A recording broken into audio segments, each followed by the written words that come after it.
تم کو ہم مسجد میں نہیں جاتے، اسا اپنی دکان تے نماز پڑھ سوچا، اور خدا کے بندے مسجد میں 5 ہیں یا 6 ہیں یا 5000 ہیں، اللہ یہ پوچھے گا تو مسجد گیا میں یا کون نہیں گیا؟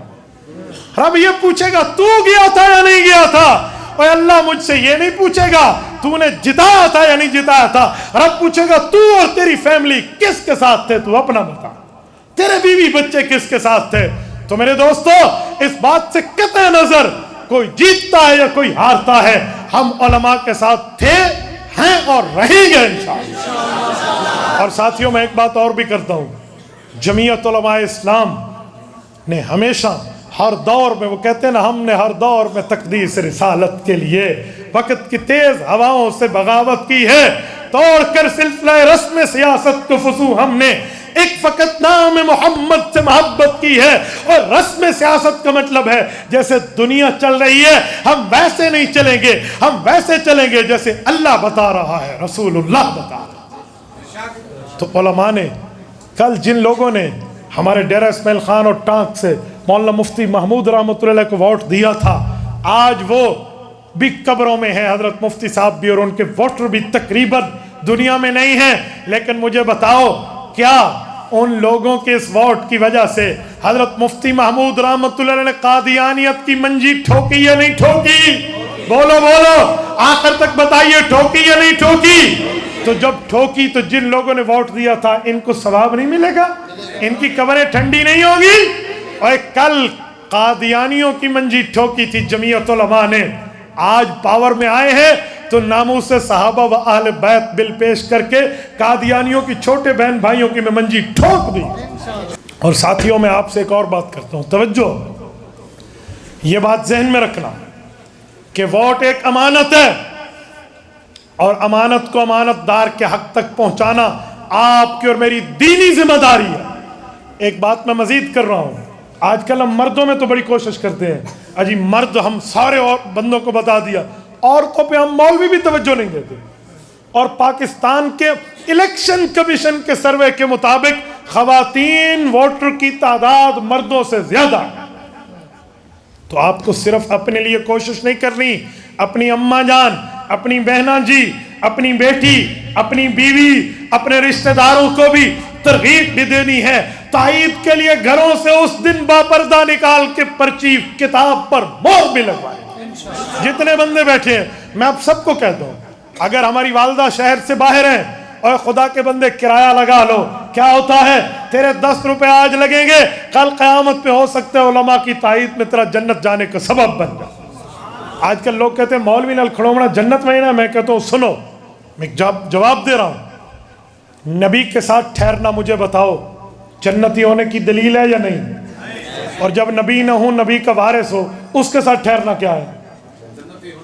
نہ نبی کے ساتھ ٹھہرنا جنت کی دلیل ہے، اور نبی کا وارث ہم تو بتانے کے لیے کہتے ہیں کہ سنو، وقت کے نبی پہ مال خرچ کرنا سب سے افضل مال ہے جو نبی پہ خرچ ہو، اور جب نبی نہ ہو نبی کے وارث پہ مال خرچ کرنا سب سے افضل مال ہے۔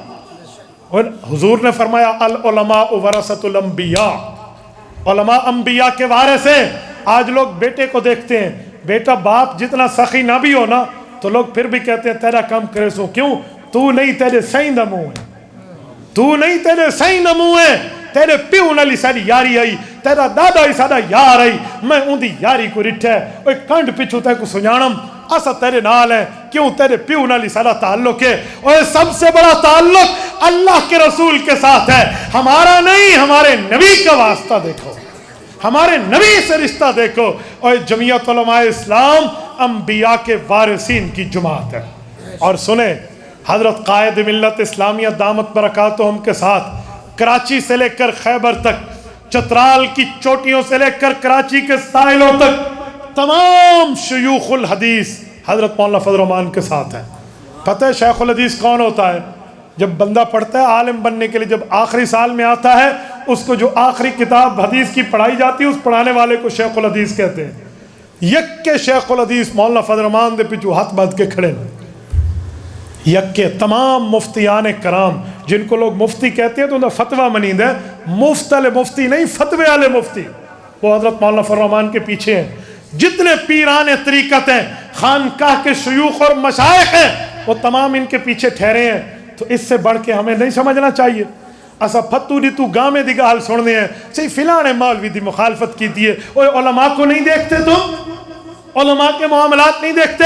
اور سنے میں ایک جملہ کہتا ہوں, علماء کے کہنے پہ زکوٰۃ دیتے ہو, علماء کے کہنے پہ روزہ رکھتے ہو, علماء کے کہنے پہ حج کی ترتیبیں سمجھتے ہو, علماء کے کہنے پہ عمرے کی ترتیبیں سمجھتے ہو, تو پھر دنیا میں بھی علماء کے ساتھ رہو, آخرت میں بھی علماء کے ساتھ. سورۃ یاسین پڑھتے ہیں یا نہیں پڑھتے؟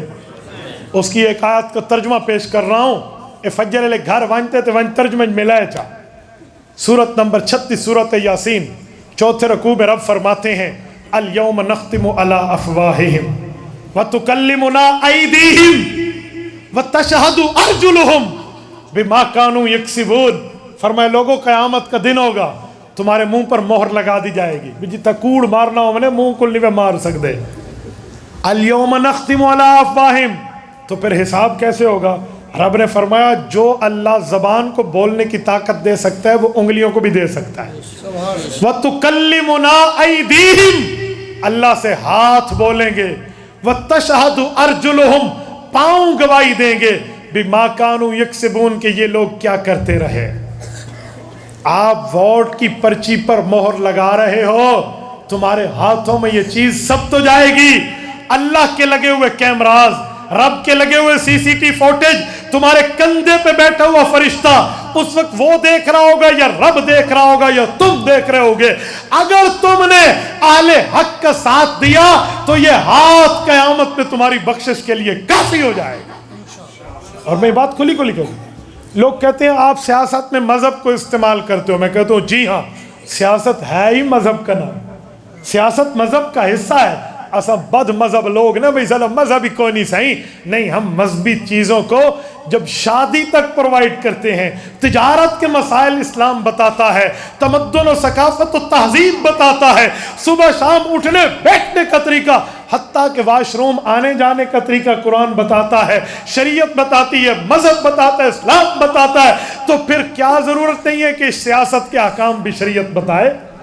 تو اس لیے علماء کو منتخب کریں. جتنے حضرات بیٹھے ہیں میں آپ سے اس بات کی گزارش کروں گا, خود بھی چلیں, اپنی فیملیز کو بھی لے کر چلیں, اپنے گھر والوں کو بھی لے کر چلیں. نہ دیکھیں کس کی جیت ہے, نہ دیکھیں کس کی ہار ہے, نہ دیکھیں آوازہ کس کا ہے, کچھ بھی نہ دیکھیں. یہی دیکھیں کہ میں نے اللہ کو جواب دینا ہے, میں دنیا میں بھی علماء کے ساتھ تابع, آخرت میں بھی علماء کے ساتھ. 8 فروری 2024 بروز جمعرات میں آپ سے ایکسپٹ کروں اور امید رکھوں کہ آپ ہلکے سے نکلیں گے, اپنی فیملیز کے ساتھ آئیں گے, اور مولانا یحییٰ عباسی صاحب کے پی پی 273 ہے 273 پی پی کتاب کے نشان پر مہر لگاؤ گے. جتنے بیٹھے ہو ہاتھ کھڑا کر کے وعدہ کرو مہر لگاؤ گے. مولانا یحییٰ عباسی صاحب کو جتانے کے لیے خود بھی چلو گے, فیملیز کو بھی لے کر چلو گے, اپنے گھر والوں کو بھی تیار کرو گے, ساتھیوں کو بھی کہو گے, یہ بات ہر بندے تک پہنچاؤ گے. اللہ آپ کو خوش و خرم رکھے. آج آپ نے وعدہ کر لیا, ہمارے جماعت کے حضرات کہتے ہیں ارادے پر بھی نیکی ہے, اور اسی نیکی کو پورا بھی کرنا ہے, ادھورا بھی نہیں چھوڑنا. جزاکم اللہ تعالی. اقول قولی ھذا واستغفر اللہ وآخر دعوانا ان الحمد للہ رب العالمین.